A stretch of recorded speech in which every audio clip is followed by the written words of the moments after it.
This is the Action Movie Guys podcast, bringing you action movie reviews from across the decades, plus box office numbers and insight like never before. And now, your hosts of the Action Movie Guys podcast, Alex and Nate. What's up, everyone? Welcome to episode number 278 of the Action Movie Guys podcast. I'm your host, Nate, and this is my co-host, Alex Figueroa.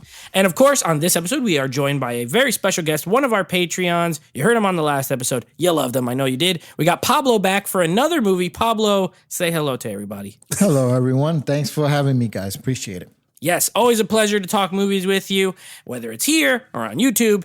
It's always a good time. So we're going to be moving on now. Of course, with our franchise, we are covering the X-Men films.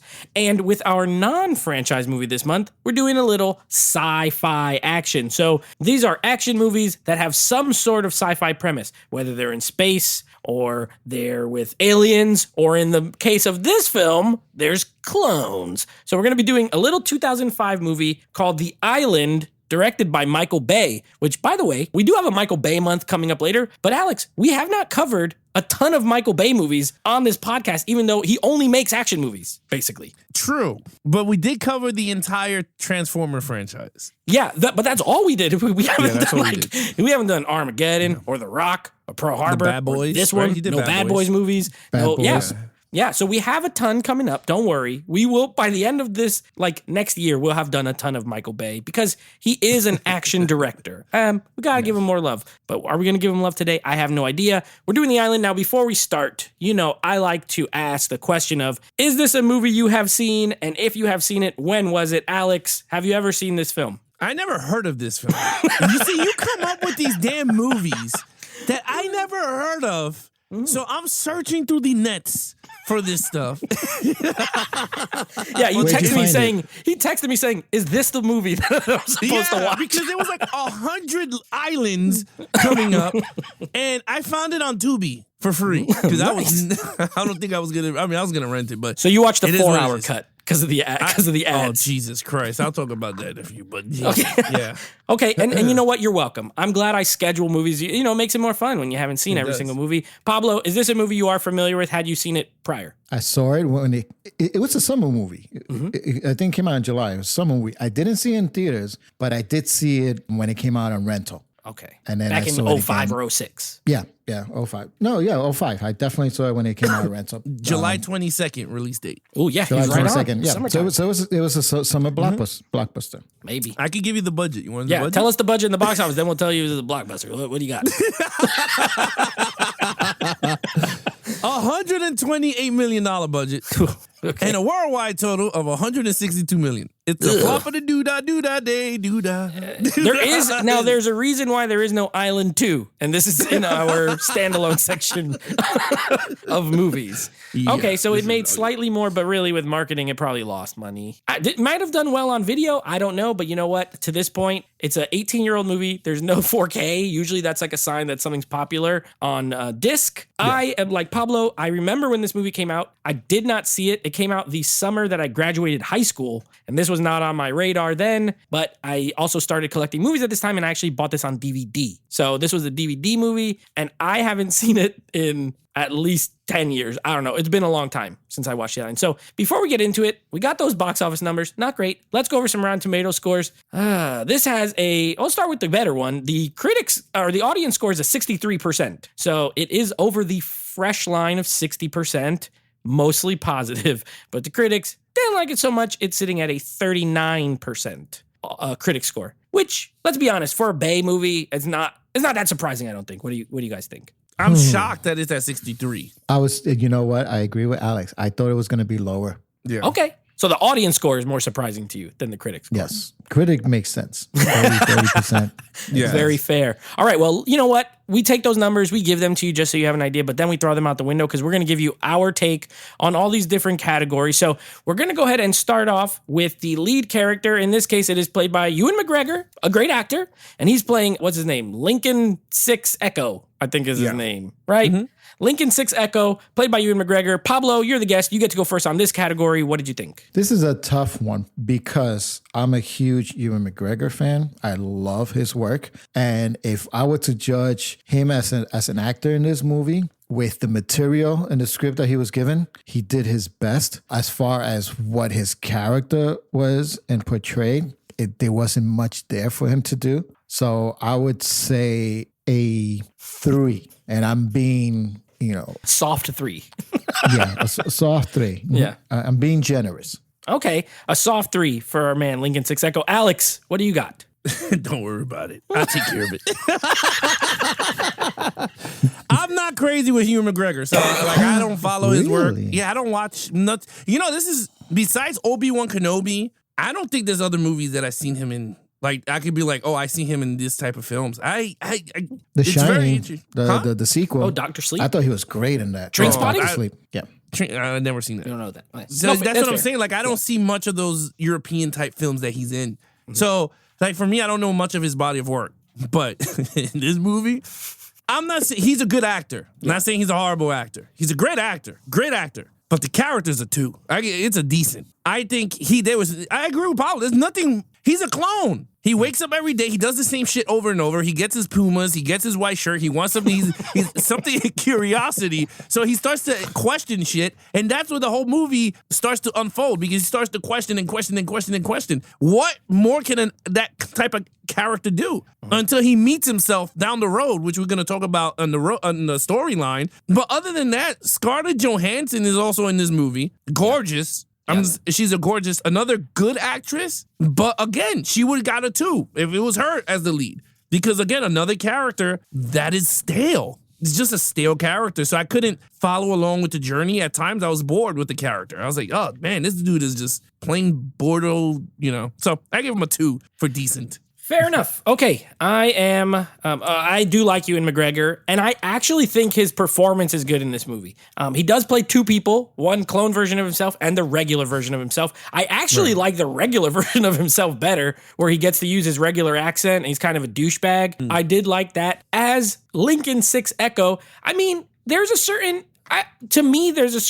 charm to the character. He's basically a kid. He's like a kid. He's very curious. You have that scene where they're reading those books. They're reading like little kid books. Like Susie wants a cookie. The cookie's on the shelf. Like they're not like, super smart. So he's basically like a little kid. And I do think there's some good humor there with like him talking with Steve Buscemi and trying to figure out what stuff is. Like when they tell him he's taking a dump in the can, he's like, isn't it a can? Like why is he in a can? And I'm not saying this is sharp writing. But what I'm saying is it is endearing a bit to me. Like I think he's fun to watch. I also think when the action kicks in, I thought he was pretty good in all those kind of scenes. So I'm actually going to go with also a soft 3. I have 3 written down, but it's a jiggly wiggly 3. It ain't like a strong, sturdy 3. Because the movie storyline, to your point, Alex, it doesn't necessarily lend itself to like an amazing lead character, in my opinion. So, stuff just happening to him. He's not so much like doing stuff himself all the time. So yeah, a soft 3, a 3, a 3, a 2. So we're all in the same ballpark. Okay, main villain now. This is played by Sean Bean, who,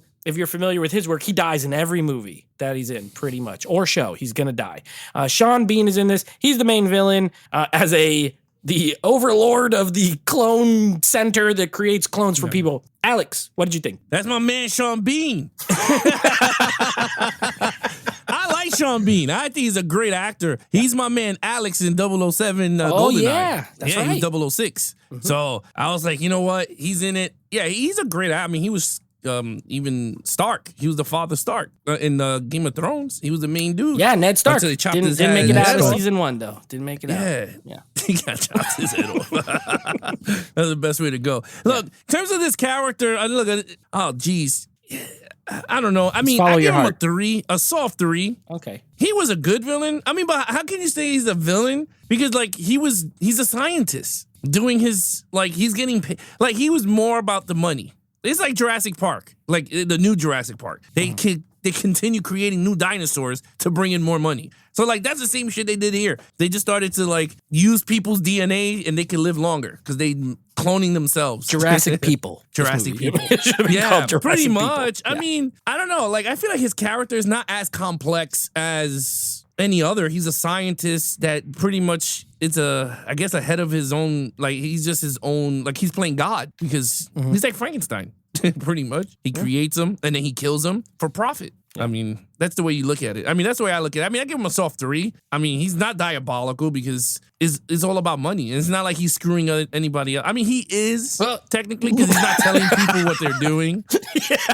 He's letting all these people die. But in reality, though, is that really the diabolical? I mean, everybody. You might have been the villain in this movie. I would have been. You'd have been like, I'm cool with him cloning all those people and taking their organs. I'm cool with it. Oh, you know what? Whatever. I soft 3. I think I'm sounding very evil now. Soft 3. I think I'm sounding very diabolical now. Soft 3. All right, Pablo. All right. I'm going to give you the number and then I'm going to explain why. 1. Oh! Yes! That's the first one. Let's go. Nate's, it's my favorite number. Okay. And I'll tell you why. Tell me why.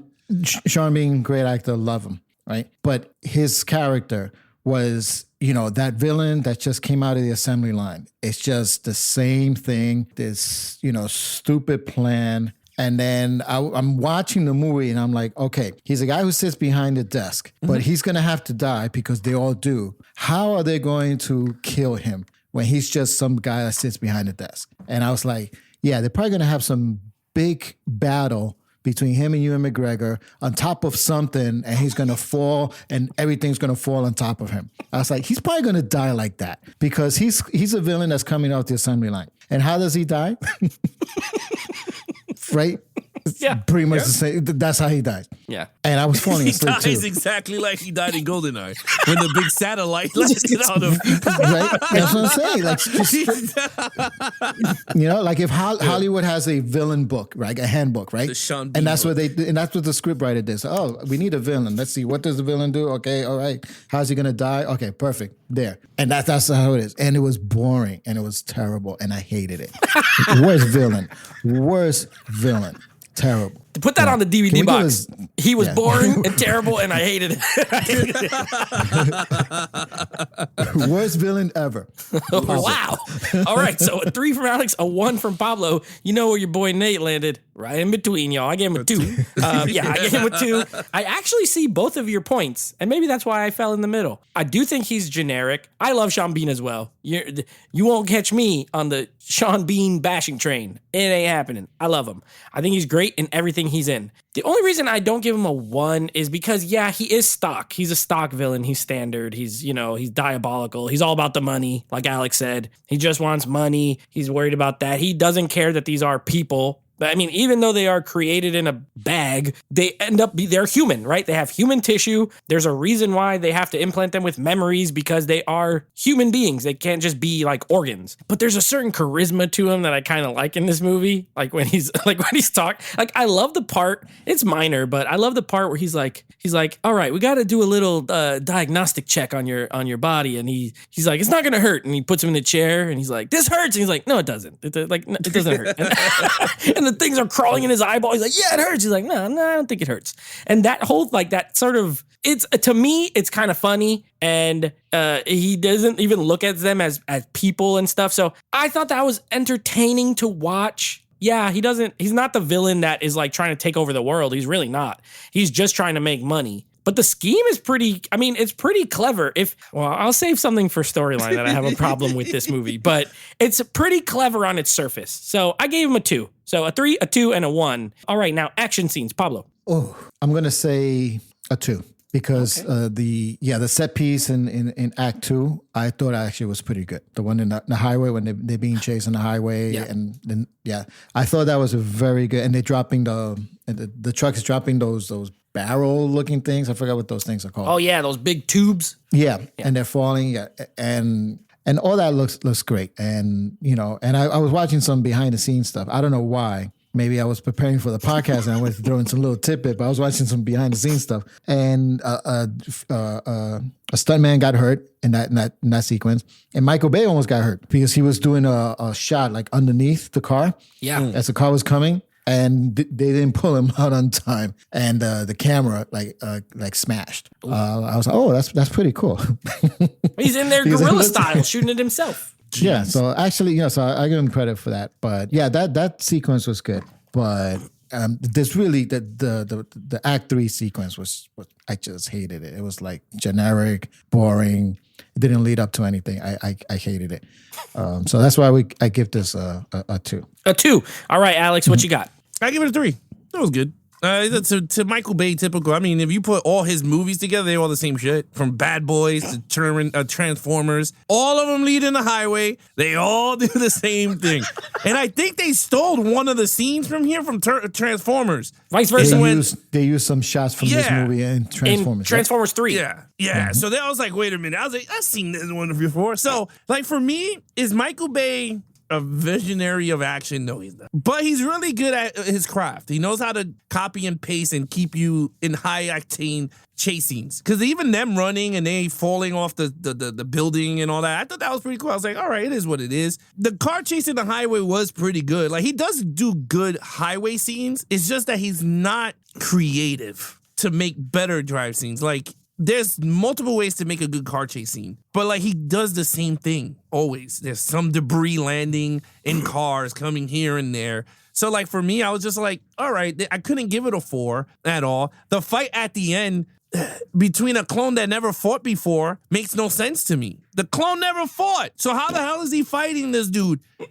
So to me, that it took me out of it. And then he shot him with a harpoon gun. Like a mini harpoon gun. And I'm like, this is so dumb. Like, you could have shot him with a taser. You could have ended this movie like 2 minutes ago if you shot him with a taser, and then you could have just shot him. But he shot him with a harpoon gun, and he's pulling on him. And I'm just like, I was like, where is this thing connected to? Like his ribs or something? Because, I mean, he would have pulled out already by the yank that he did. So, like, for me, I don't know. I just felt like, I agree, the third sequence kind of sucked ass. Like, all he did was shut off a fan, and the fan just started to blow up the whole entire facility. I was just like, what the hell? Like, it was run by that? This entire facility where you have people in bubbles were run by a fan that was from air. So, I don't know. That, to me, was kind of far-fetched. But, yeah, I give it a 3. Okay. I'll come to Michael Bay's defense a little bit here. Personally, I think I think he can shoot the crap out of an action scene, honestly. The fact that, Pablo, you made a great point. Like, I know I don't know the behind the scenes, so I didn't know he got, injured or almost got injured. But there is a shot where this thing is shot. It looks like someone's laying on the floor on wheels, and it's like so low. And to get a shot that low, you really got to like get down there. There's no really other way to do it. And I think that's a great shot. I do disagree a little bit, Alex, in the sense of like he has a style. So I agree with you there, like, where they're similar, but I think his style is pretty creative in a lot of ways. And I think a lot of other directors sort of took from him. You're looking at like long-term, even like lens flares and stuff like that, right? Like everyone's like, oh, J.J. Abrams. Like Michael Bay did all the lens flare stuff first because he came from commercials. So he came from a medium that is like, you just got to make something look flashy and cool. It's not a story. I'm selling, bras or whatever. I think he did like Victoria's Secret commercials and maybe some music videos. Usually people who come from that have a visual style. I don't think he's a great storyteller. I don't think he's so I'm not like saying Michael Bay's great. What I'm saying is I think he could shoot an action scene. That being said, this got to be one of the least amount of actions of any of his action movies that he's made. You guys are right. The whole first hour, there's like no action, like at all. There's like talking, and I think they run at one point a little bit. And, Ewan McGregor, Buscemi, right? Yeah, he hits the guy in the face with a wrench. Like there's like very minimal action. The chase scene in the highway, that's a pretty long sequence. It's like 15 minutes long or so. And in movie time, that's like a long action scene. I actually love it. I think it's great. Yeah, they did borrow the scene in Transformers 3, but you can't mark that off this movie. That's marked off Transformers 3 for copying, using what they did was the scene where the big barrel hits the front of the car and it smashes. In Transformers 3, they replaced that barrel with a transformer. That's pretty much what the shot was. But this did it first, and I thought it was cool. It's mayhem. Like, he's literally crashing cars. You could tell it's not all CGI, cars flying everywhere. It's cars crashing, and I just love realness in action. I love stunt work. And also those flying, like, motorcycle things, they look real. Like, when they're low, when they're doing, like, on the ground, they probably built it and drove it on a machine or something like that is what I'm guessing. Once they go in the sky, then you could tell it it's like... loses the effect, yeah. Yeah, then it's green screen, and then it's not as cool. But when them things are flying low, I think they look awesome. So, all that said, I still gave it a 3. Alex, I agree with you. I gave it a 3. I don't think it's like... all that shit for a 3. Well, yeah, because I don't think it's like as bad, but there's not enough. Like there's one big action scene in the middle and then there's not. And then you have the finale, which I agree with both of you. I thought it was pretty weak. So that's why it's just a 3. But that one in the middle, it is worth watching. Like if you're going to watch this movie, just fast forward to then and then watch it and then turn it off. And you'll have had a pretty decent time. And Scarlett Johansson, she's pretty hot. So she's in there as well. So that's all you got. I got a 3. You got a 3. Pablo got a 2. All right. So now we're going to the storyline. Alex, what do you think about the storyline of this movie? I give it a 1. Dang. All right. Tell us. I don't like it. I'm gonna be honest. I was bored. Like right when they got to Steve Buscemi, I was starting to check out. I was like, when is this damn thing over? But then my problem is that I saw it on Tubi, so all the commercials was just killing the movie. So I was just like, oh boy. So it's like that extended it. But honestly, I couldn't get behind Ewan McGregor's character, Scarlett Johansson's character. It was a pretty awesome storyline. I mean, in terms of the cloning and he was using it to harvest and keep people alive for longer. I thought that was a cool storyline, but for me, I was bored. I'm gonna be honest. By the third act, I didn't even care if the movie was done or not. I was just like, oh man. But I don't know. It's just brutal. It was a brutal storyline. I don't know. I can't see how 63% of the audience really liked this movie. I can't see it why. Because like even when Ewan McGregor fights Ewan McGregor and they both sound the same, that sequence for me, I wasn't too nuts about it. Like that whole, them meeting each other. Because I'd rather see Scarlett Johansson meet Scarlett Johansson in the hospital. That would have been way better. You just wanted more Scarlett Johansson. And maybe. Instead of more Ewan McGregor. Yeah, could be. That thing could have been that. So yeah, I give it a 1. Not much Scarlett Johansson. That's fair. Pablo, what you got? Do we do zeros in this podcast? Or? No, one is the we minimum. One is okay. Well, one is bottom of the barrel, though. Okay. Yeah. So the concept, it's really good.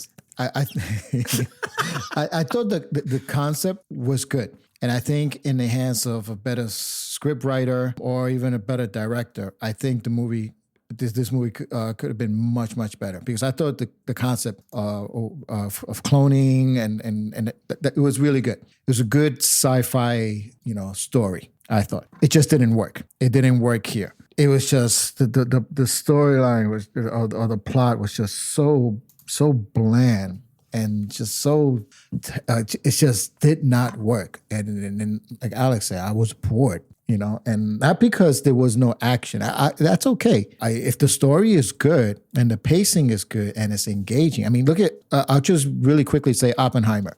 Pure dialogue, 3 hours. And that movie's amazing. Yeah. I sat there and I was engaged. I was, invested. And it was just dialogue, really, for the most part. So it's that I don't have a problem with that. But it has to be good dialogue. It has to be engaging. It has to be the script writing. It has to be good. And this one, terrible. Really, really terrible. Can I talk about Michael Bay for a second? Yeah, of course. Okay. Sorry, guys. He's one of my worst directors. I cannot stand his style. Now, a lot of people like him, and that's fine.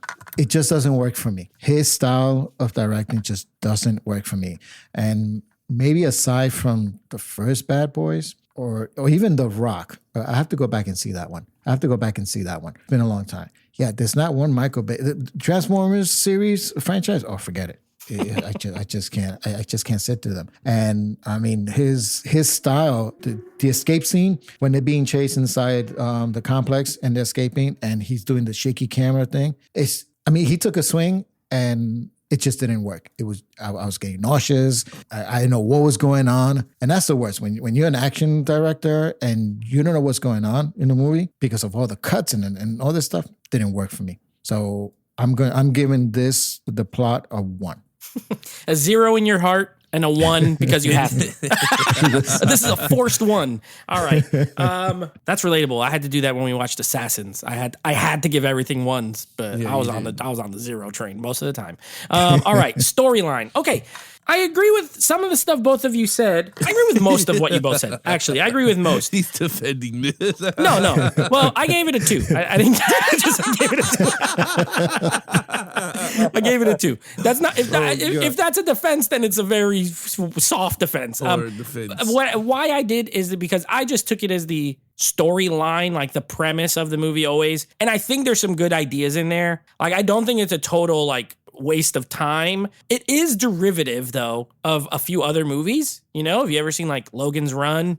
It's kind of similar. Like it has a lot of similarities. Or even what's that George Lucas movie? The THX, whatever, you know, where they're not supposed to fall in love and they do, like, it has that element with him and Scarlett Johansson. So it definitely, whoever wrote, I know Michael Bay doesn't write these movies, but whoever wrote it definitely watched a lot of other movies. That being said, I like the premise of this movie. I think the premise is good. You have clones that are made strictly for rich people to use as spare parts, essentially. And when I break down, I will take those parts from that person. And I think that's a good idea. I also, and then once they escape, I love a good chase. It's a chase movie at that point. Once they escape, It's a chase movie. So as the storyline, I think it's decent. So I gave it a 2. But I do agree, where I agree with you guys is a lot of the execution, which usually I put in like overall because that's all the direction and all that stuff. So yeah, just a base premise, a 2. But no, I'm not really going to argue with you guys with your 1s. All right. So overall, Pablo. 1. I saw that coming. Yeah, I didn't think any higher. That was. If you give it something higher, we got to edit it out. There's no way. Yeah, and I think I covered pretty much everything about overall. I just don't like this movie, and I just don't like Michael Bay. There you go. Enough said. Alex, what do you got? Let me tell you something, guys. I just looked up who made this movie or who wrote it. It now makes sense. Who we got? Alex Kurtzman. Oh, your boy, Star Trek. Yeah, he could write Star Trek, but my man cannot write out of Star Trek. He could write the shit out of Star Trek. I'll tell anybody that. He directed The Mummy, the Tom Cruise one. And now this makes sense. In terms of the action sequences, it feels like The Mummy. Like, you're going, holy crap. But he directed that one. He wrote it? Yeah, Alex Kurtzman screenplay and Roberto Orci. Yeah, it's his partner. They're J.J. Abrams guys. They've done a lot of stuff with J.J. Abrams. They're all kind of figures. That makes sense. Yeah, because J.J. Abrams. And J.J. Abrams, the lens flare. Well, he could direct action. I can't say he don't. J.J. could direct action because he did Mission Impossible 3, and that's a really good one. But it does make sense. You're right. Those guys are either pretty good or hacks. Those are their only 2 levels. Yeah, but Alex Kurtzman is known for Star Trek, so he should stick to that. Right? Yeah. He should stick to that world and don't leave it. I don't care. But anyway, in terms of this movie, I give it a 1. I agree with Pablo on that. And I agree in a lot of sense. This movie should have never been an action movie. This movie should have been more of a drama sci-fi movie. And I think it would have been way better if it handled the drama and the sci-fi movie. And it had like not maybe way little bit minimum of action, but not to like the point of this, like full blown running through the streets of wherever the hell they were, car chases. I think this could have been handled very well as a drama, film, suspense, thriller, sci-fi movie. In the hands of like someone like Ridley Scott, let's say, right? Maybe, yeah. Sci-fi drama, like Blade Runner and stuff. Yeah. This movie could have worked. It could have definitely worked. Ridley Scott, I could see that. Ridley Scott, in the hands of Ridley Scott, I could see that. He's very known for that stuff. Yeah. And then written by, I don't know who. Ridley Scott. No, he doesn't write. Ridley Scott. Whoever writes his stuff. Whoever writes his shit, it's just Ridley Scott. Yeah, so I give it a 1. Rough trip around the island here. All right, before I go, I got to read some Alex Kurtzman credits because he did write a show. So he started off writing TV, and he wrote the classic 90s television shows, Hercules with Kevin Sorbo and Xena Warrior Princess. So that's where he started. Those are big hits. Big hits. One of my favorite shows, Alias. He was a writer on Alias. So that's a JJ. But this was his first film that he ever wrote. His first. Very different. Very different. So he wrote this, and then he wrote The Legend of Zorro, which is that the sequel, right? It's a sequel. Okay, well that wasn't that bad. I gotta watch it again, but I don't remember it as being really bad. He wrote Mission Impossible 3. He wrote Transformers, the first one. He wrote Star Trek, which the J.J. Abrams one. But then here's where it starts going down because he wrote the worst Transformers movie by far, Transformers 2, Revenge of the Fallen, the biggest piece of crap. And that's saying something. And then, he did Fringe, Star Trek Into Darkness, and then he started The Mummy, and then he started doing all these Star Trek shows. So that's his credits. He's in that sci-fi world, I guess. Like, that's kind of where he hangs his hat. Can you see, did he do Star Trek Strange New Worlds? He did Star Trek Strange New World. It was created by him, and he is a story writer, yes. And Star Trek Discovery and Picard. Oh. Which Picard? The new, created by, he's the story, it says story by and creator, and then it says 30 episodes. So I'm guessing he was like a team. So he wrote He wrote Yeah, the, he the wrote newer. a lot. No, So he because did I think season they 1, 2, changed- and 3. They changed the showrunner for season 3 in Picard. Yeah. Yeah, they might have changed the showrunner, Yeah. but he was part of the group, I guess. I don't know. So he whatever, could have but been season 1 and 2 and left. He could have been the after worst that. season and then left. Yeah. So it And could then have it been got 1 better. and 2 left, and then it He got does a your new show, Strange season New one. Worlds, I guess. Yeah. So Well, that's a good. all that to As long as say, he I does it don't. right.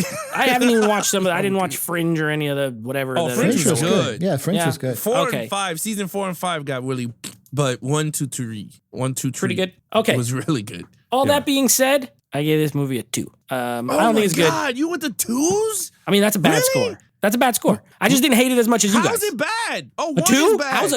How's a 2 bad? Well, you watch a movie and you tell someone this movie's a 2. That's a good score?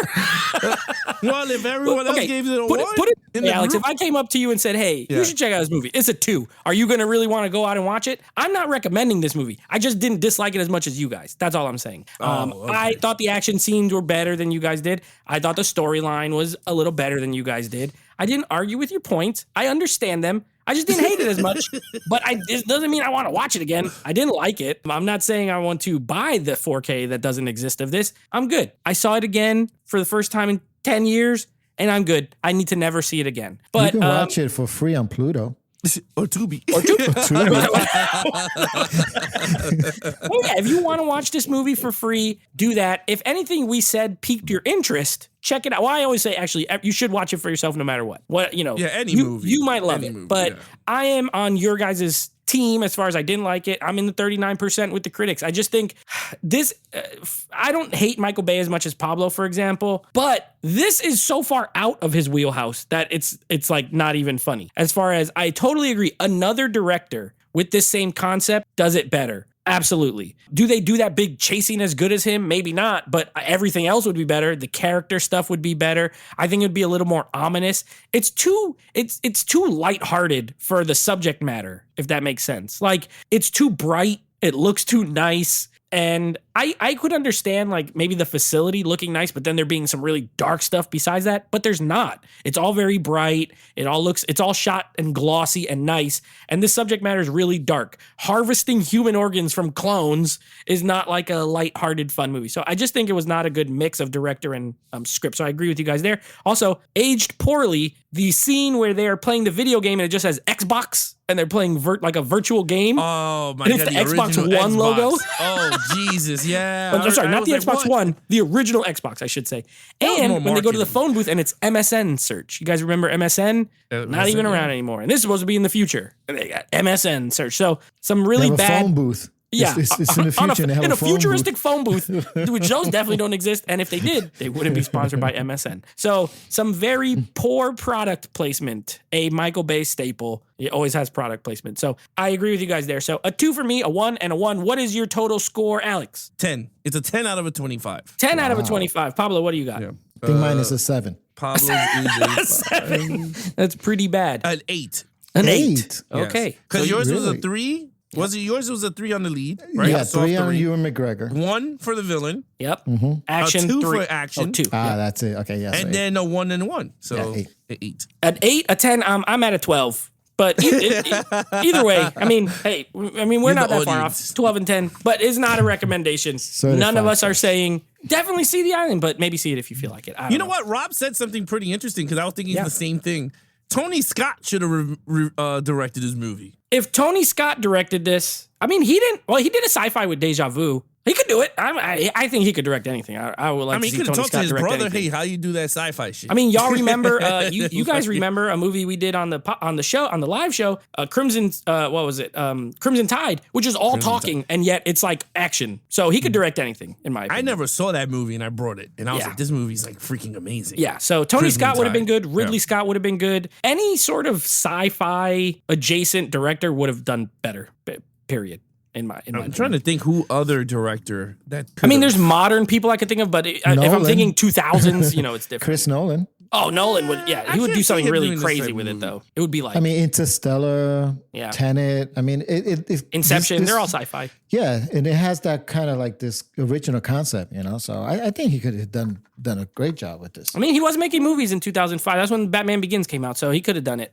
Yeah. Wasn't it the Prestige, the magician one? Prestige, yeah, he did that one. Yeah, that was good. I really was- enjoyed that one. There's a lot of options. that are not this guy. So anyway, with that being said, that is The Island. We are moving on to next week's episodes. We're going to be covering X-Men 3, The Last Stand, or is it? I don't know. Me and Alex are going to be covering that. And then moving on, this is funny. You're going to love this. Because I know it's a movie you've never seen, but I got a tidbit for you. We're going to be moving on to another sci-fi action movie, a movie called Cowboys and Aliens. I know you've never seen this movie. I've never seen it, so yeah. Harrison Ford, Daniel Craig, two of your boys, Bond, Indiana Jones, directed by Jon Favreau. Guess who wrote it? Alex Kurtzman. So we're getting back-to-back Alex Kurtzmans.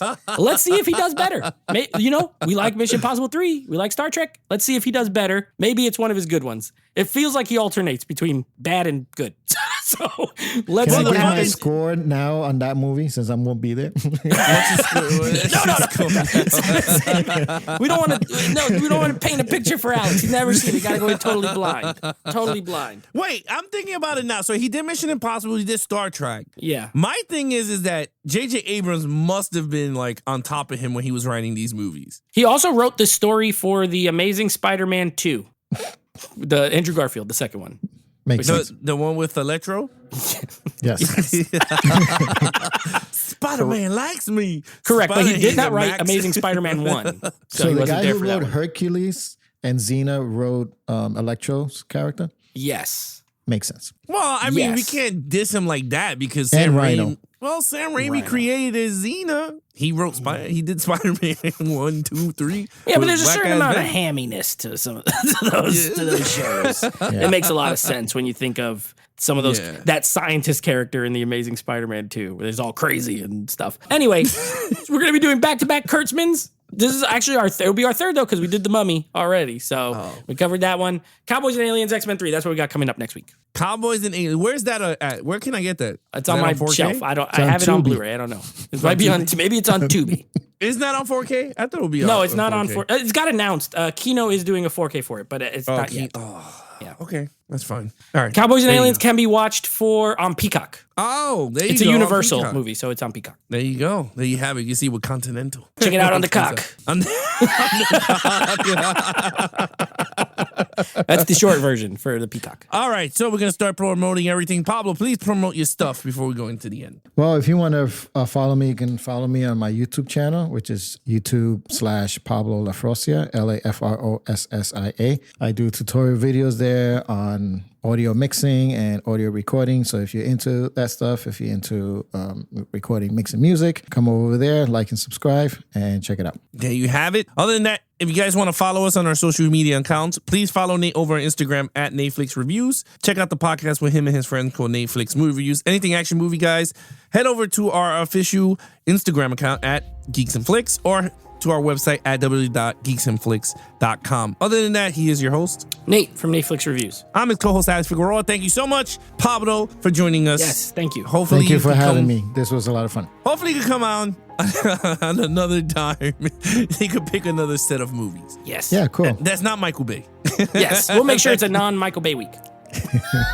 Yes, there you have it. 'Cause he hates Other him. than that, we're gonna have more guests down the line, coming down the line. Not the next two podcasts, but we have another one set up. So other than that, listen to each other and geek out.